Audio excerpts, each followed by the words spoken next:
Megastar Chiranjeevi గారి ఇన్స్పిరేషన్తోనే తాను ఇండస్ట్రీలోకి అడుగుపెట్టాను అంటూ హీరో శ్రీకాంత్ గారు ఇప్పటికే చాలాసార్లు పేర్కొన్నారు. అన్నయ్య అంటూ హీరో శ్రీకాంత్ చిరంజీవి గారిని ఎంతో ప్రేమగా పిలుచుకుంటారు.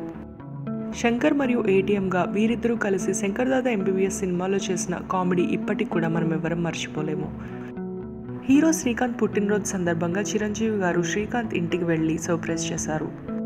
శ్రీకాంత్ మరియు తన కొడుకు రోషన్తో సరదాగా ముచ్చటించి శ్రీకాంత్ గారి పుట్టినరోజు గిఫ్ట్ అందజేసి కేక్ కటింగ్ చేయించారు.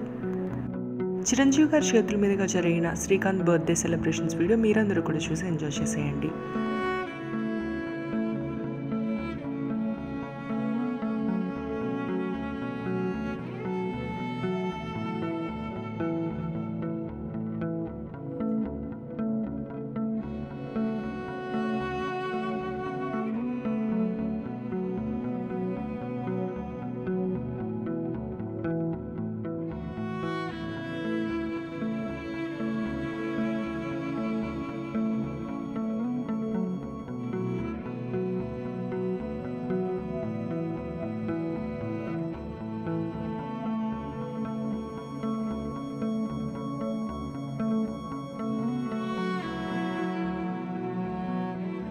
ఈ వీడియో నచ్చితే తప్పకుండా లైక్ చేయండి. Please subscribe to my channel cinema Pichodu. Thank you for watching.